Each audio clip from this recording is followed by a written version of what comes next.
Hey, RetconRaider here, and welcome back to Warhammer 40k Rogue Trader. Where today, would you look at that? We're actually walking out with an actual survivor. Someone with life and limb intact, relatively speaking. Perhaps not the best one we could have walked away with, but, you know, we'll take what we can get. It was either that or the board game, and, you know, I'd rather set my sights higher than that, if at all possible. Speaking of which, I think we're pretty much done down here. So let's see if we can perhaps lift our spirits.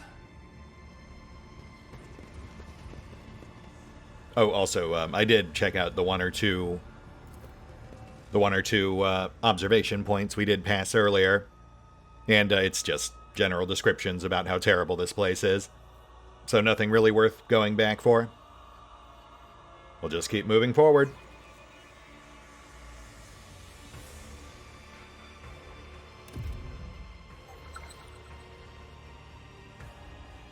Immediate trap. Okay. Off to a great start. Oh, hello there. Alright, enemies off on right. Mysterious device on left. With more enemies beyond it. Okay. Oh.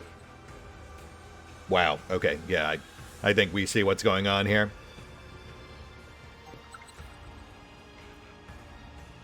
Right. We have a bunch of Drukhari and assorted cannon fodder.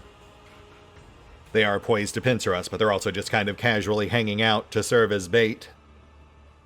They want us to weaken ourselves first.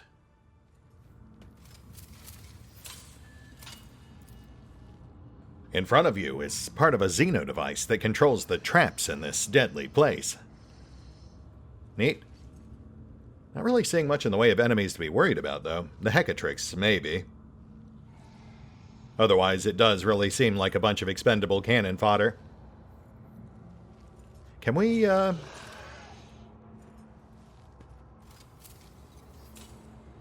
Nice, okay. I always have a backup plan. We should probably get a gander at that other corridor, too. Angie, is that you? It is! My son! What are you doing here? Oh no, wait. Trevontius. Gosh darn it. Are you really going to turn me against my own son? Alright, well, I mean, I helped bring him into this world. I guess I can help take him out. Man, Drukhari ruined everything. Always keep your eye on the prize. Yep, traps on this side too. No surprise there. Alright, so cannon fodder on either side, traps disabled. Angie and Turvy up top, currently marked as non-hostile. Second Hecatrix. I think it's identical groups on either side.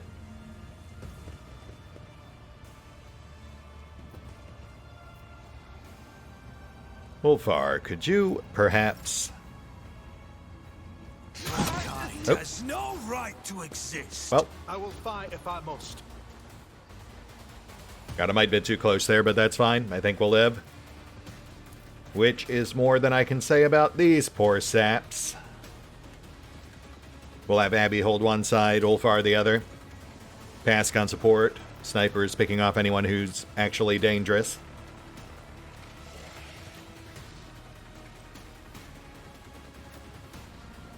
Yeah, this should be pretty straightforward.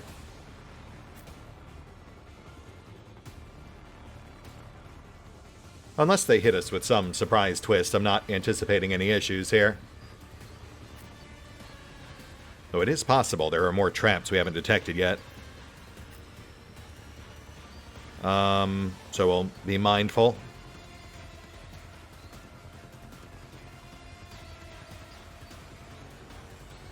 Yeah, let's get Yurliet off on right. She can help spot for traps on right side. Ulfar's our secondary in awareness, so he can spot on left.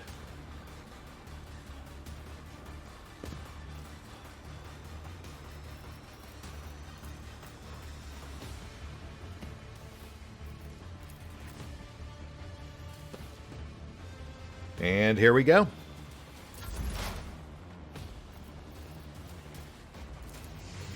Pass on support.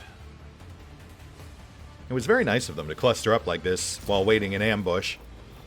Very considerate.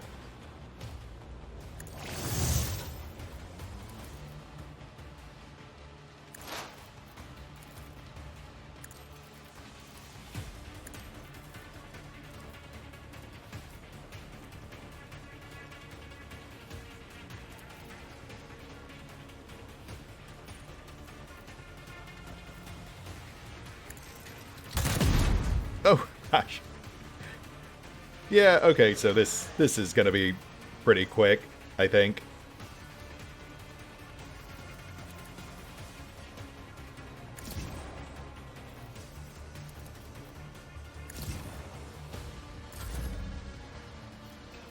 And get Abby set. Paul. Oh, wow. My goodness, that was perfect.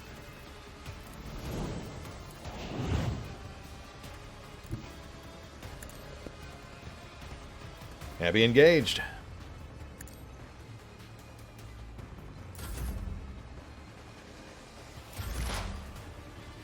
Nearly yet. Just start thinning them out.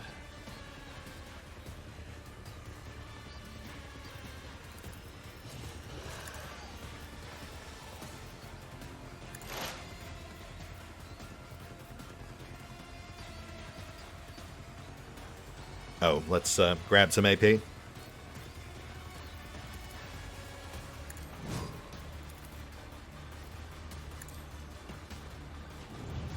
Fortune favors the swift. Yeah, that'll do it. Nicely done.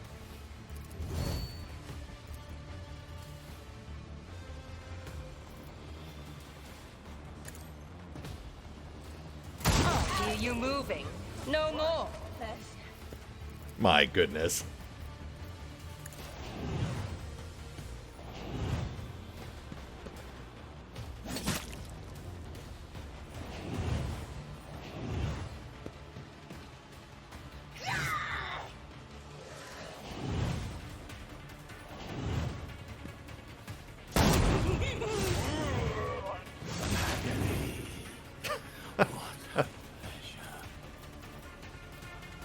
Oh, this is sad.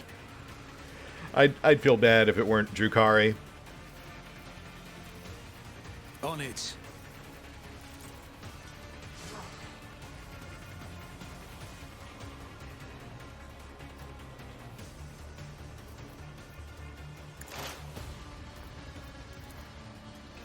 Enough of your hecka tricks.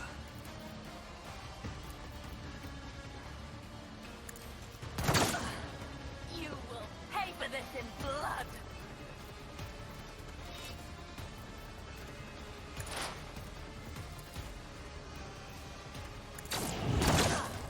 I'll show you the real pain.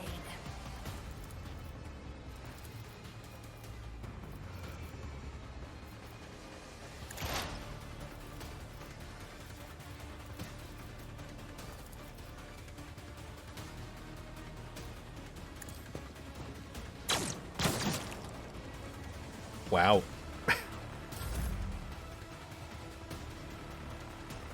So just for the record, we are still running on near max difficulty here. Only difference is I did turn down the health bloat like 25%, something in that area.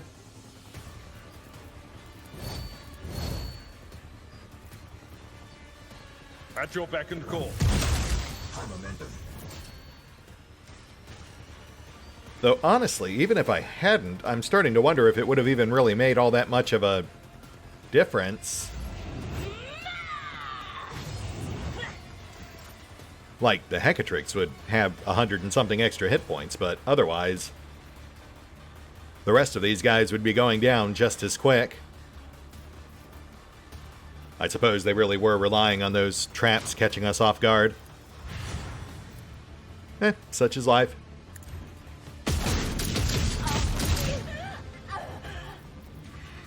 And death.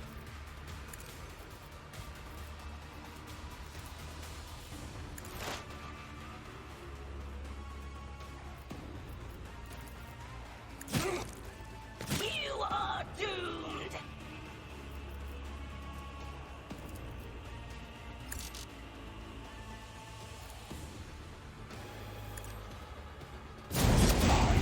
Is thunder. My strike is ruin. Indeed. Finish up on left.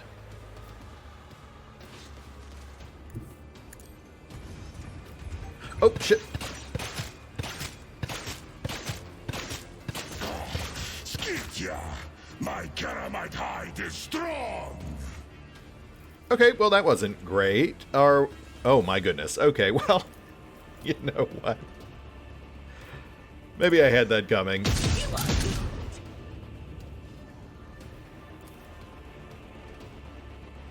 Holy moly.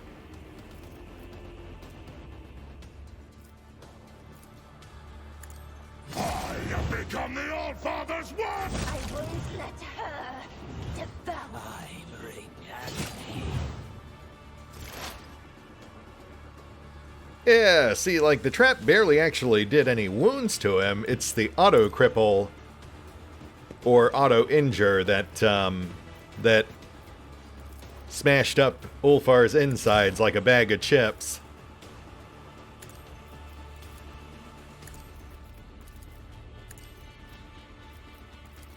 System shutdown is premature.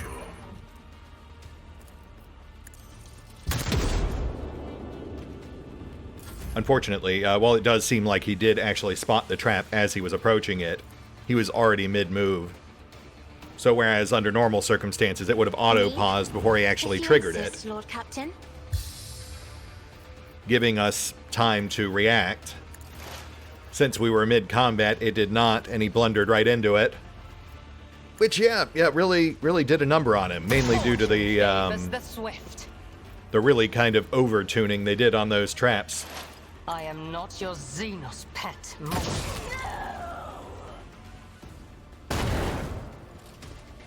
And we're good, mostly. Ulfar, buddy, how you holding up?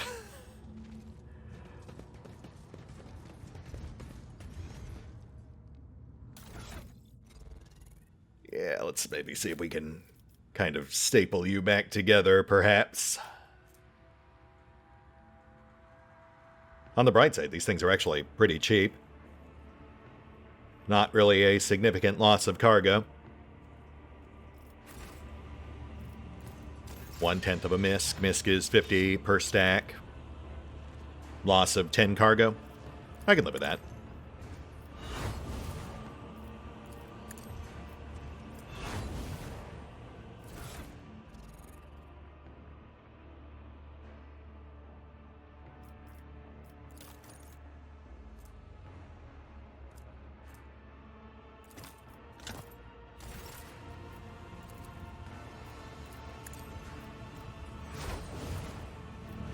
A wound. I didn't notice. If you say so, man.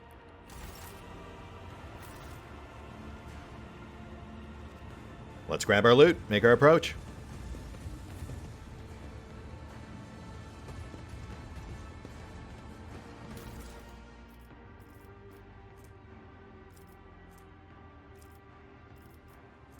Nothing notable at a glance, but I'll sort through this mess proper once we're out. For now, it all just goes in the pile. The bizarre stele emits a subtle humming sound.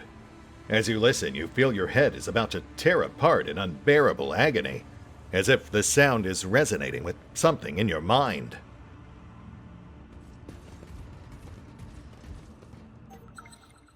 Ah. My success was inevitable. More traps. We'll have to take this slow. As Ulfar's encounter showed us, those things basically play by their own rules.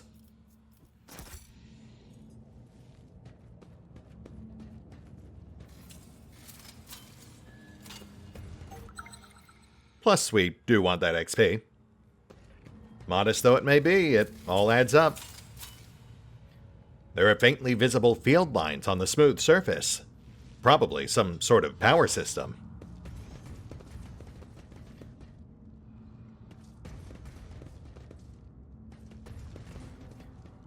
Two approaches on Turbert. And yet more traps. As well as more loot. I do like that. Martyr status grants the unit Abalos the right to request emotional inhibition augmentation. Will the unit be making use of his entitlement? Thank you for your generosity, Master Haneman. But I would rather let my memories drive me mad than purge them from my mind. Yeah, good for you, bud. I'm right there with you. Alright, let's see. We've got a more potent biomancy staff. Venom Chainmail. Decent medium, adds toxic damage to attacks of opportunity. And plus 15 armor versus ranged. Interesting. Might be good for Kibbles, though she's light, not medium. There might be some possibilities there. Blitz Boots, plus 4 damage versus enemies with no adjacent allies. Only applies to first strike of each attack. Slight bump on dash and charge, which does immediately sort of put it in Abby or Heinrich's wheelhouse. Abby's got better, though. Xeno Hide Gloves. Plus 10 parry and plus 10 area attack damage. But Drukari only. Okay, so what we're seeing here are yet more items clearly designed for Marazai. Fair enough. We can always convert them to cargo. Boots and Staff might go to Heinrichs. We don't use him much, but I'm sure he's still got some companion quests in the queue.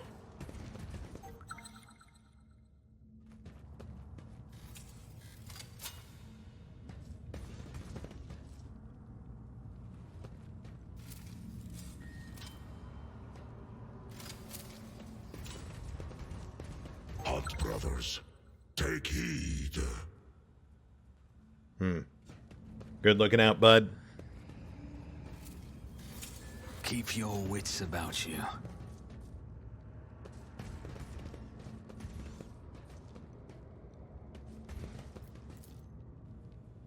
The elevator is controlled by unknown mechanisms that the human mind seems unable to comprehend. So they clearly want us to... Gosh darn it, really? Yeah, we've clearly got to go around. And the elevator, that's obviously our way up to the next floor, but they clearly want us to deal with Tervantius first. Which is fair. He is on our to-do list. Let us not dawdle. Careful.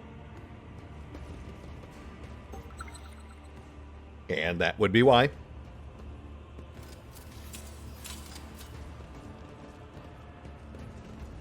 I sense something nearby.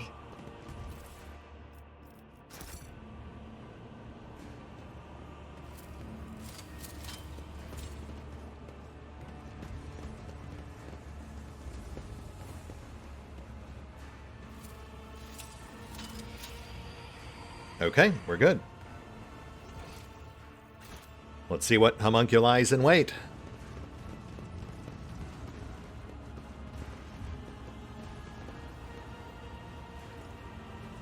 Tervantius. Angie.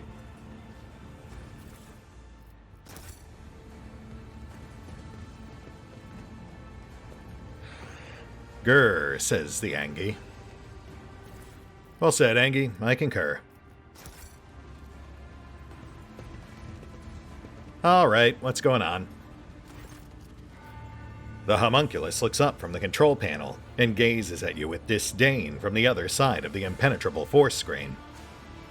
You survived, specimen. What a woeful lack of ability to follow orders. You were supposed to die, be it in the arena or in the chasm. However, the servants of Azarish will soon remedy your blunder. Yeah, I'm sure they will. They've been doing a bang-up job of it so far. Good to see you too, Tervantius. Specimen, as you might have noticed, the homunculus's limbs simultaneously gesture at the massive construct supporting the force field around him. This version of the Stifler blocks both the energy that bleeds in from beyond the veil and any physical attempts to intrude inside its range. Your attempt at conversing is pointless. Simply continue on the way to your demise and do not disturb me. Ulfar's voice turns quiet and insinuating, and a smile plays on his lips. Yes, you are safe. For now. But as soon as you step out from behind this field, who knows in what shadowy corner will catch you? Any step outside could mean your death. Then again, perhaps you will not come out. You might sit here for a day or two, a month, a year, forever, sitting and trembling, a small, frail inhuman, trapped in a prison of his own toys and fear. Which of us is in a cage now?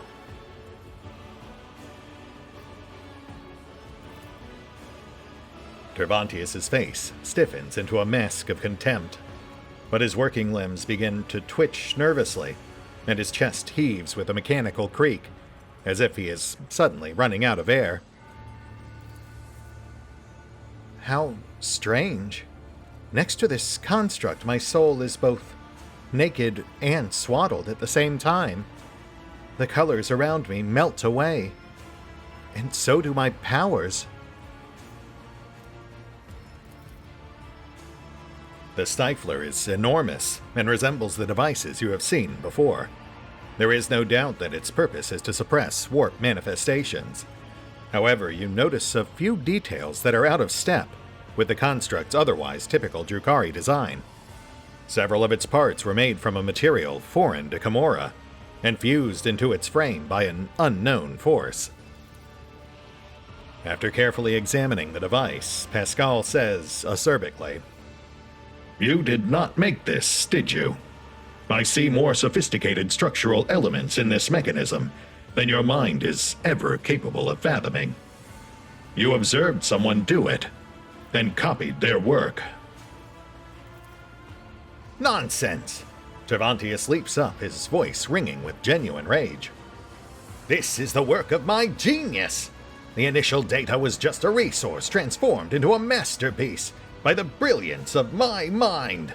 How dare you even comment on my creation, you monkey degenerate? And the dispute between the tech priest and the homunculus as to who is more skillful in the art of inflicting pain is won by Pascal Hanuman. Well done, Magos.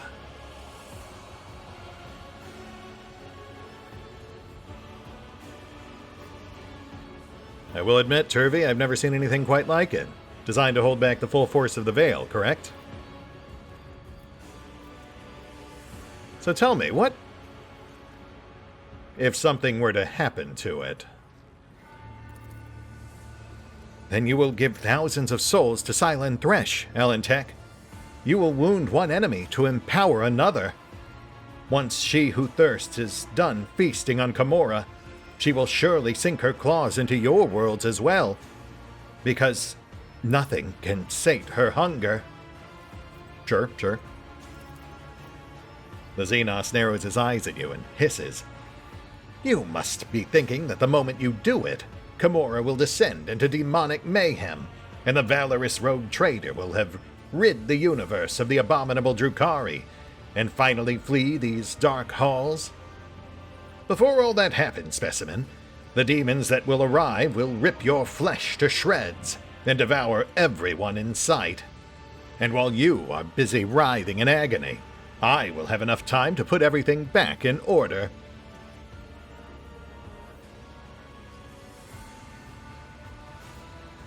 Oh, well, sounds like you've got it pretty well under control then, so nothing to worry about, right? I will say, though, I was under the impression that you Drukhari had a much healthier respect for the Veil.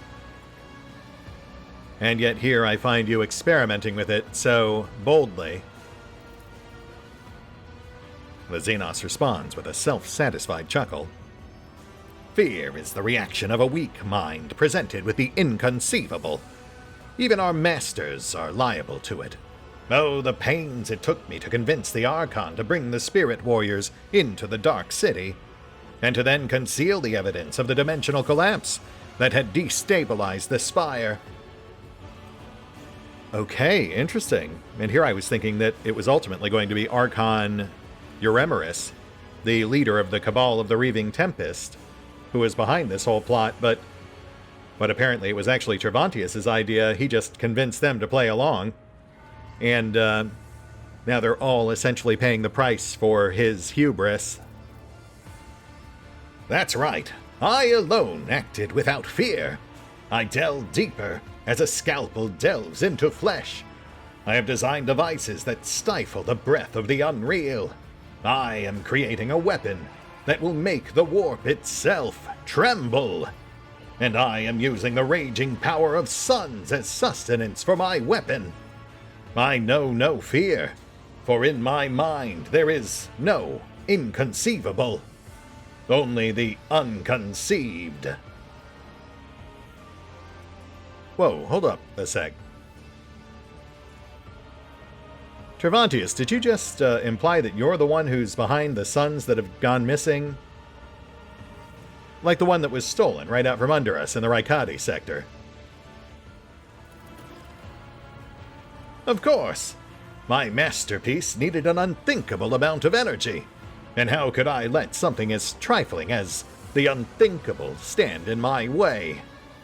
The star you call Raikad was stolen at my behest, as were many before it. Travantius' gloating tone becomes insufferable. Have you been to the world you Monkey know as Santiel's Pride? I only recently took its son while you were busy spilling witch guts on the arena floor. It was most amusing to watch your pathetic planet freeze to its very core. How fascinating it is that such a paltry sacrifice as the lives of several million Monkey can serve something as great as my masterpiece. Oh, wow. Okay, so not only is this thing a Veil-based weapon, as we previously speculated, but now we've also resolved one of the mysteries of Act 1. Why the Drukhari snuck in and snaked the sun out of an otherwise, admittedly, already dying sector, one that was inherently tainted and claimed by the forces of chaos. And yeah, we have seen Santiel's Pride. I believe that was one of the sectors in Winterscale's realm. We noted the name, but I don't think we could actually do anything with the planet. Oh man, I did notice there was an iconoclast option to just walk away, which does feel like it would probably be the better long-term solution. I mean, feeding millions of Drukhari souls to she who thirsts definitely sounds like a recipe for a bad time, but at the same time, based on his personal experiences, I don't know if Alan could justify that. Like, as a man of logic, and based on what he has personally seen, the Drukhari are a very real, very quantifiable threat who've killed millions of people, destroyed entire planets and sectors, whereas Chaos, although certainly dangerous as well, has generally come across as a much smaller, more easily overcome threat. And I mean, if we get to take out Travantius in the process... Well, oh brilliant master, I guess you've called my bluff. But, you know, I'm too committed now, I can't back down. I'm sure you've got this.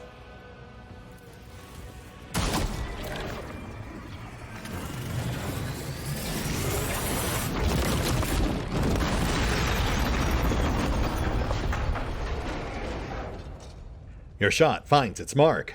Lightning charges run down the construct, and the force field flickers a few times before dissipating. The heavy metallic hum is followed by a series of dull pops coming from every direction, and you see warp portals bursting into bloom around you, one after another, and horrific, malformed claws reaching toward you from the other side. What have you done? A curse upon you, monkey! I will wipe your disgusting presence out of existence. I'll adorn myself with your flayed skin. And I guess we do have to kill Angie. That's sad. Though at least on his way out, he'll know that he hurt us one last time. I think he'd like that prospect. Positioning is problematic. They've got us hemmed in on both sides. And we've got these demon portals all around us, which I imagine will start spitting out new threats in fairly short order.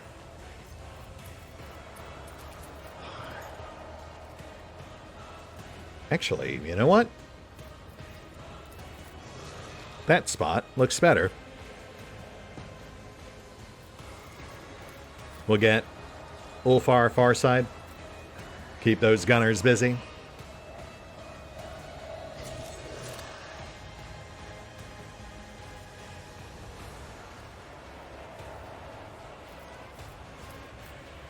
Abby up closer. Cass reels them in. Abby holds them. Pask on support. We'll keep it flexible, though. No telling what might walk through that portal behind us.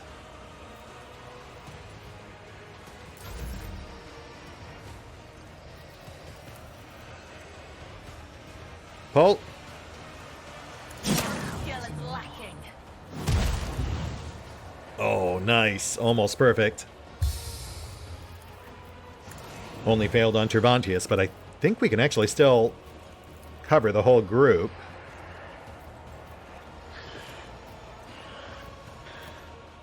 Yeah, actually, if we tuck over one space diagonally, squeeze in between these guys. Perfect.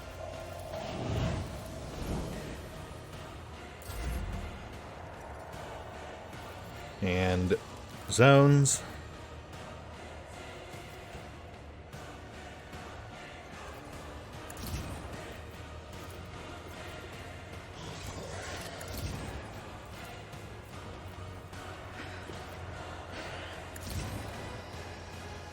Hug cover.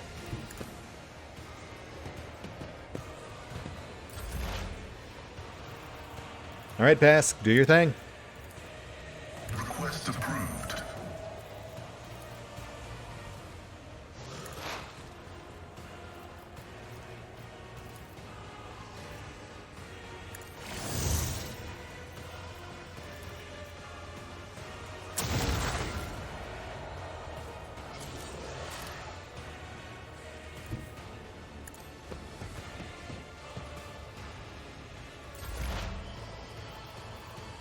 Nearly it.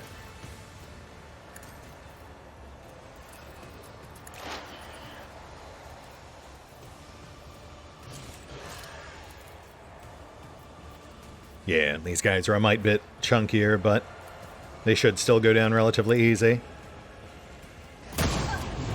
I'll return the pain tenfold.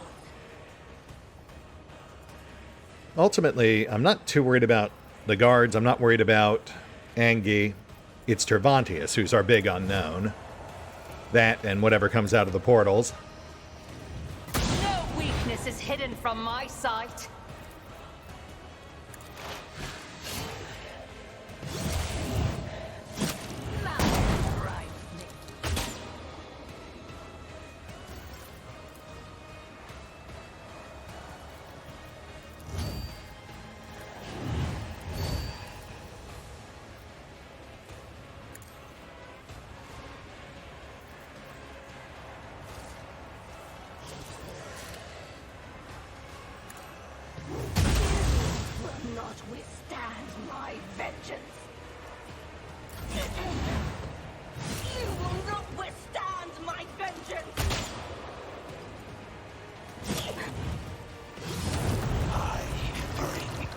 Blood barrier.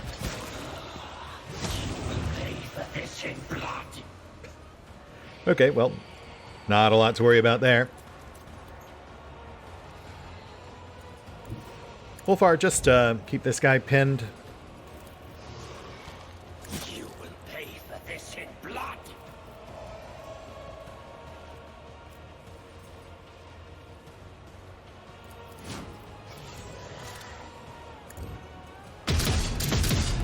Woe to you.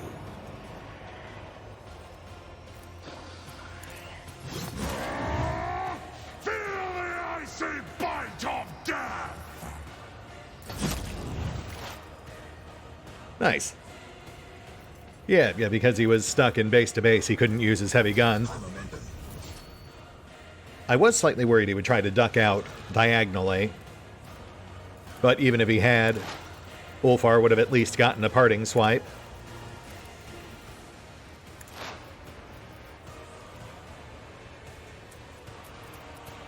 Oh, I'm sorry, my son. I'll take this burden upon myself.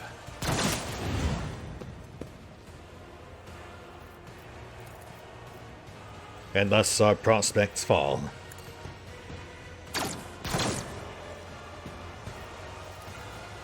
Accept your lot. Won't let her help me. Tervantius!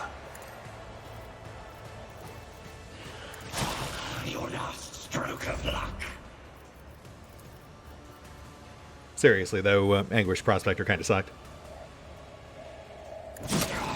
You call this a strike? Really expected more, considering the hoops we had to jump through to get that thing put together. Especially considering how powerful his pain engine was. That thing took out half our crew.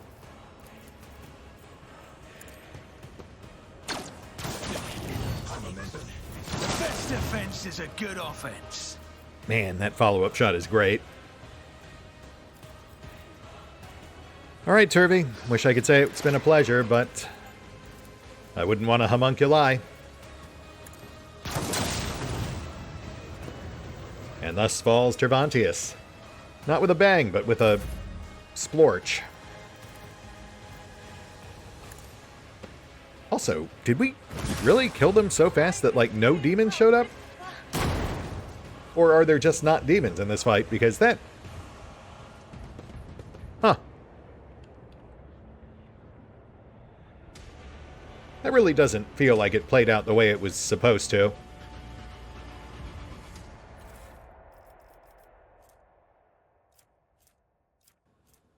Oh, weird.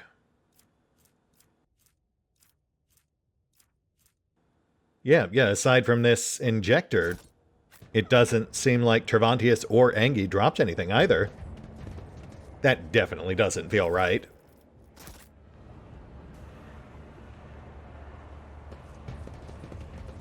I hope I didn't. Alright, well. What's done is done. I mean, Tervantius is dead. There was no follow-up event, so... in theory, I guess the elevator is just open now? Oh yeah, look at that.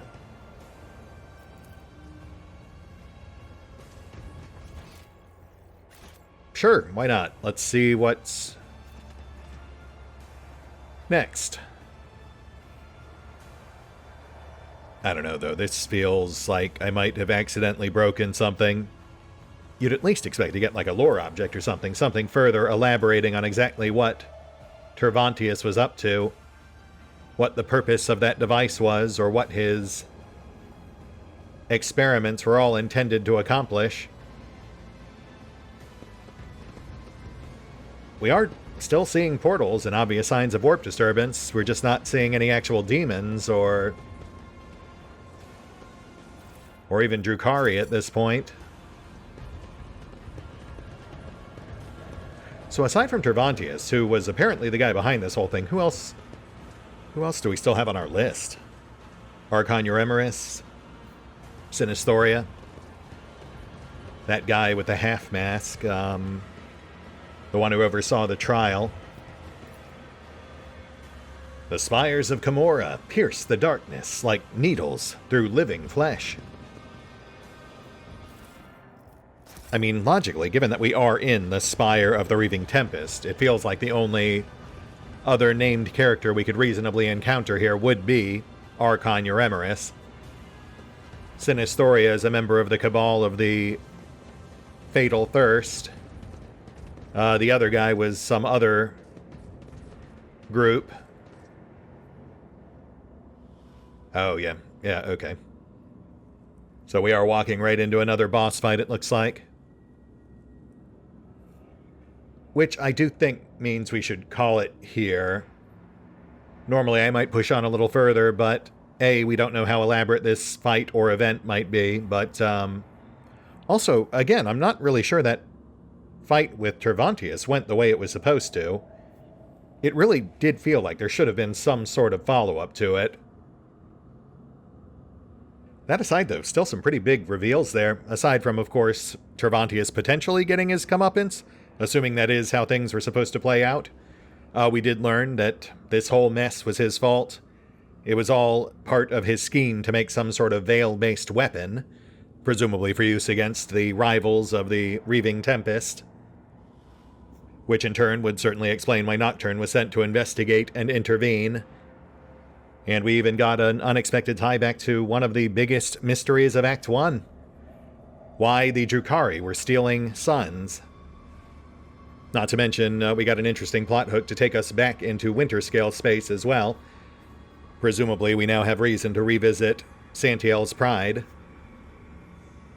That said, we'll hit the pause button for now. I'm going to roll things back just a little to make sure that event isn't bugging out on us, and assuming it's not, we'll pick up here next time. As we deal with whatever comes next, I assume Euremerus. See you then.